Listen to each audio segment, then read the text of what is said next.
I think it's about time I start standing on my own, so please, let me handle this one. But this is an important negotiation. Why are you silent?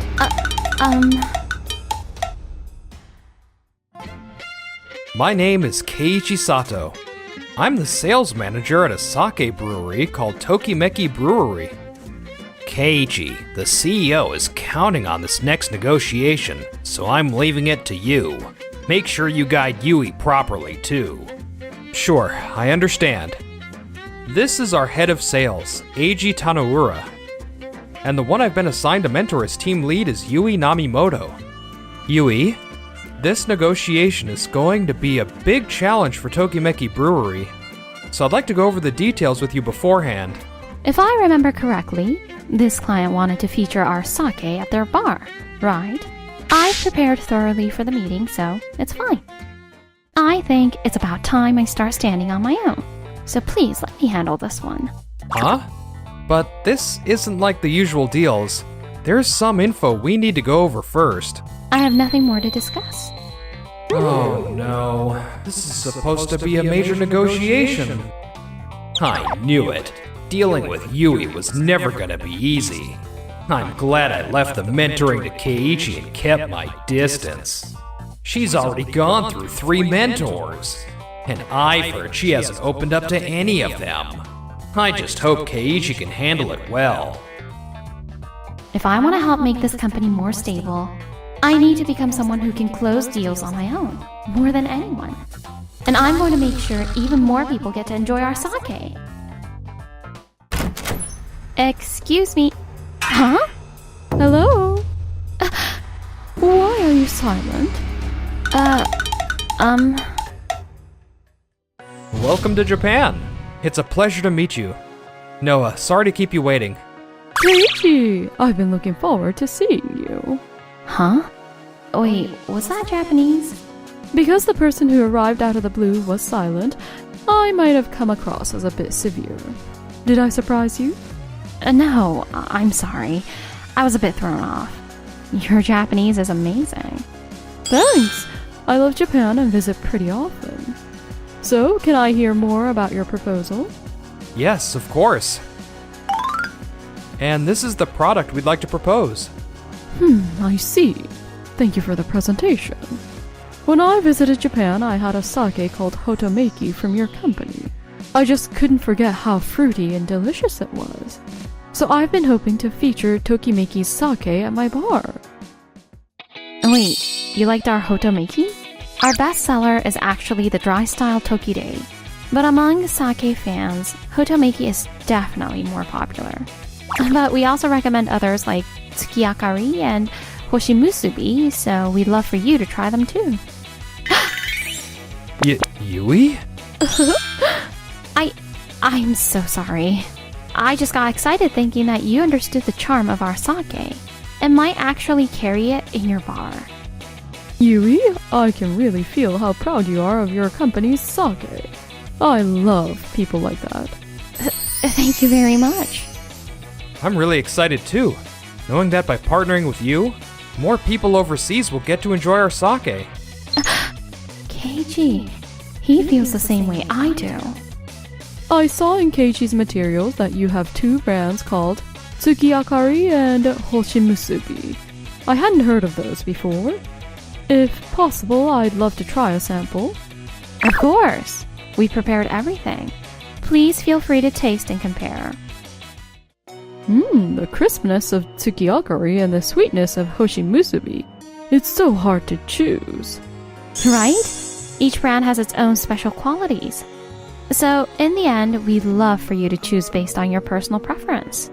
Yui's more relaxed than I've ever seen her in a meeting. More than that, she understands the value of sake and adds just the right commentary, while still respecting Noah's opinions. And... Well then, thank you very much for your time today. Thank you for visiting us. I can't believe you're going to carry all of our brands. Your presentation was great. And honestly, each sake had its own charm. So I just couldn't pick one. Once the new bar is finished, you've got to come visit. Absolutely. Keiichi, I just wanted to thank you for all your help today. I don't even want to imagine what would have happened if you hadn't shown up. But I do know a little English, so maybe I could have managed somehow. I've always wanted to let the world taste the sake from Tokimeki Brewery, so I've been learning English on my own. Watching you today, I could really feel your passion. But you went ahead with the meeting without even listening to me. We were lucky this time because Noah's a generous person. She didn't mind that I showed up a bit late and went along with the meeting. Well... If you had taken the time to listen and check the info I had, there were a lot of things I could have shared in advance. Because of your reckless decision, the whole deal could have fallen apart. Yes, I'm truly sorry. I take some responsibility too, since I wasn't communicating with you properly. But building confidence to stand on your own and blindly charging in without a plan are two very different things. Yes, you're right. To be honest, all my past mentors were so conservative in their thinking. They either didn't click with me, or were too careful around me because of my position. None of them ever gave me honest feedback, so I couldn't really trust them. Even if you don't see eye to eye, it's important to try trusting the other person at least once. Maybe I've been too cautious myself, but from now on, I'll speak up and be direct with you. Yes, I'm really looking forward to learning more from you. Maybe he is someone I can actually trust. Yeah, I'm counting on you too. Now that we've had an honest conversation, I see she's actually so earnest and hardworking. And kinda cute too. Eiji, we've just finalized the contract with Bar Days. Here are the documents. They're carrying all of our brands, huh? But the destination is overseas, at an international rollout. Do you have concerns about expanding overseas? Well, yeah, this is gonna be a serious challenge, don't you think? Are you sure we're ready for it? If it fails and ends up damaging the CEO's image, that'd be a real problem. It's definitely a big challenge, but I'm determined to make sure it doesn't fail. And with this contract in place, I actually have a proposal for you. How about we create an overseas strategy division within sales? Overseas strategy division? I believe it's time we started thinking globally. If this bar launch goes well, I'm sure we'll start getting more international orders. No, I'm against it. What? Creating a separate division like that within sales would just divide the department. And what if the overseas expansion fails? I can't let you take that kind of risk. I see. Then at least, I'd like to move forward with some overseas-focused initiatives. Please, allow me to coordinate with the product planning division. Yui has also been coming up with ideas very enthusiastically. Ah, is that so? Alright, just don't go doing anything reckless. Of course. Mamoru, can I talk to you for a moment? Sure, what is it? I've got something I need you to take care of. 2 weeks later. We've received the samples from the product planning team. Okay, the label keeps the original design, but is nicely reworked for the overseas market. Looks good. The mini booklet with drink recipes is also super easy to understand, with illustrations and all. I get why we'd need English labels, but what about this booklet? It goes over the usual ways to savor sake, whether you prefer it at room temperature, chilled, or warm, and even introduces some cocktail-style combinations, like blending it with green tea or soda. The person who came up with that idea is... Cocktail arrangements, you say? Don't go ruining the tradition of sake with some outrageous gimmick. If the sake ends up being misrepresented overseas in ways we never intended, who's gonna take responsibility? I get that you're thinking globally, but aren't you pushing a little too hard? I mean, can sake really taste good mixed with all that stuff? Well, I'm the one who came up with it, but does this mean I was wrong after all?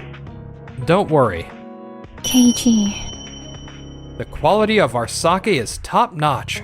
How people enjoy it can vary with the times and culture, so I really think this could be a hit overseas. Noah also values the true taste of sake, so I doubt it'll spread in any weird or misleading way. Still, these cocktail ideas in the booklet came from Yui, who really understands the essence of sake. She came up with them while working alongside her brewing team, so we have confidence in these arrangements. Yui, are these ideas all yours? Yes, I just wanted people to feel more comfortable trying sake. We tasted and refined every variation carefully, so I can confidently say they taste great. Hey G, what do you think? Anyway, I still say I'm against expanding overseas.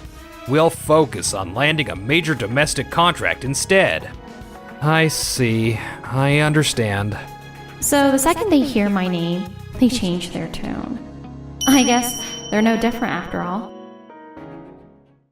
And then, 1 month later, we continued remote meetings with Noah and finally got word that the new bar had officially opened.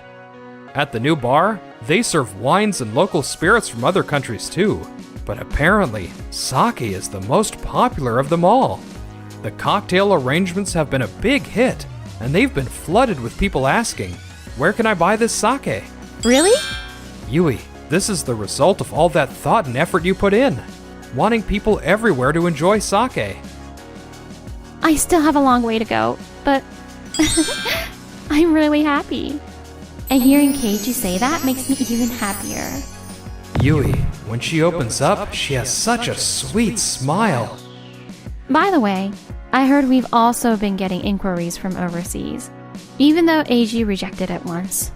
I still think we should go ahead and set up an overseas strategy division and launch an international EC site so we can handle direct orders. Yeah, if we just ask directly, we'll probably get shot down again, but I've got a plan. Thank you all for taking the time to be here today. We appreciate it. The executive director and the CEO are attending a regular sales meeting? What are Keiichi and his team planning? We called this meeting because we'd like you to reconsider the idea of creating an overseas strategy division within sales. Hold on, we already settled that matter once. Why are we reopening it? Thanks to your push for overseas expansion, the value of our sake is being misrepresented abroad. Sake should be enjoyed at room temp, chilled, or warm. Those cocktail gimmicks have to stop. But that drinking style is gaining popularity overseas, and now it's even coming back to Japan. People are saying it's helped expand the ways sake can be enjoyed. We're also getting a lot of inquiries from people who want to enjoy sake at home. So I really think we need to prepare an international EC site as soon as possible. Well, that may be true, but... I totally understand the viewpoints of Keiichi and Yui, along with yours, Eiji. Kozo, what do you think? I'm in favor of establishing the Overseas Strategy Division. With demand for sake rising abroad, it would be a huge waste not to act on it. I agree completely. Excuse me? I had no idea they were actually in favor of expanding internationally this whole time. We see the Bar Days deal as a major success in developing a new market. And we've also heard that Keiichi and Yui came up with some excellent ideas. Let's move quickly to establish the Overseas Strategy Division with the two of them at the center. Really? Thank you very much. I see. I understand. After that, the Overseas Strategy Division was officially established, along with the launch of an international EC site. Sake's getting super popular over here. Seems like the buzz is spreading through social media. And it's surprisingly catching on with a younger crowd too. Yes, this is all thanks to you, Noah. What are you talking about? This isn't because of me. It's obviously because Tokimeki Brewery is amazing. That's true. I appreciate it. Be sure to thank Yui for me too, okay? Will do. I'll go ahead and ship this month's regular orders as planned. Talk to you soon. Keiichi, we've got a problem. The shipment we sent out yesterday had issues. Some of the bottles arrived broken. And there were customs complications too. What? We've never had any problems like that before. Why now? Well, that's what happens when you go rushing into international shipping. Now, who's gonna take the responsibility for this? Yeah, seriously. Let me check the shipping logs real quick. The handling log shows Mamoru's ID for the items that had issues. Huh? What does that mean? Why was Mamoru involved in the international shipping in the first place? That. I noticed there were some delays in overseas shipments, so I asked him to handle it. And what about the export documents and necessary arrangements? I assumed you all were handling that, so I didn't do anything. Shipping's the same no matter where it goes, right? That's exactly what caused the problem. Huh? Domestic shipping and international shipping follow completely different procedures. We'll need to quickly recover the defective products and arrange for replacements to be sent. Yui, can I leave that with you? Sure. Everyone, thank you for your hard work. Since the Overseas Strategy Division started operating, our company has made a remarkable comeback. And it's all thanks to you, Keiichi and Yui. Really, thank you very much. You're welcome, ma'am. I'm just really happy that people overseas are getting to appreciate how great our sake is. Overseas expansion was always our dream. And you've made it happen, Yui. Yes. My mom, the woman I've always looked up to, just praised me. Good for you, Yui. However, our current rate of closing domestic contracts has dropped significantly. With overseas demand rising, we'd like to ride that momentum to boost local demand and increase deliveries. But how come this is happening? Well, since upper management has been focused on overseas strategies lately, we figured we should also prioritize international deals. Lately, we've mostly been pitching to overseas clients, but our English didn't cut it, so we couldn't close any contracts. Actually, isn't your method a bit off? Huh? Now that we have an overseas strategy division, we should clearly divide responsibilities. Overseas deals should be handled by Keiichi and Yui, while your team should focus on domestic contracts. No way. Yeah, I knew it. Forget it. I'm done. Count me out. Huh? Eiji, you never stick to a clear sales policy. 1 minute it's all about big domestic contracts. The next, it's selling overseas. Honestly, I've had enough of getting jerked around. Mamoru, are you betraying me? You can take it that way if you want. But Eiji, let's be real. You're always trying to read the room, yet you never double-check anything. And you've been totally out of step with the company's direction. People notice these things. You flip-flop all the time, and you've done the same to me, saying one thing, then doing another. I'm so done. Well, Mamoru, you're not exactly innocent either. Huh? What? Let's sit down after this and properly discuss what happens next with both of you. Yes, ma'am. After that, Eiji was demoted and transferred to a different department. He tried to suck up to his new boss, but it didn't go well, and now he works under the cold stares of those around him. Mamoru quit the company, but things didn't work out at his new job either, and he's been mostly staying home ever since. Meanwhile, I've taken the lead of the Overseas Strategy Division, and I've officially been promoted to Section Chief. I've always wanted to visit Noah's place. I had no idea sake goes so well with foreign food. It's really good. Well, of course it is. It's our pride and joy, after all. That's true. I'm really glad you're my boss, Keiichi. I want to keep working with you in the Overseas Strategy Division forever. And also... Also? No, never mind. I'll tell you later. Once I feel confident enough to stand beside him, I'll let him know how I truly feel.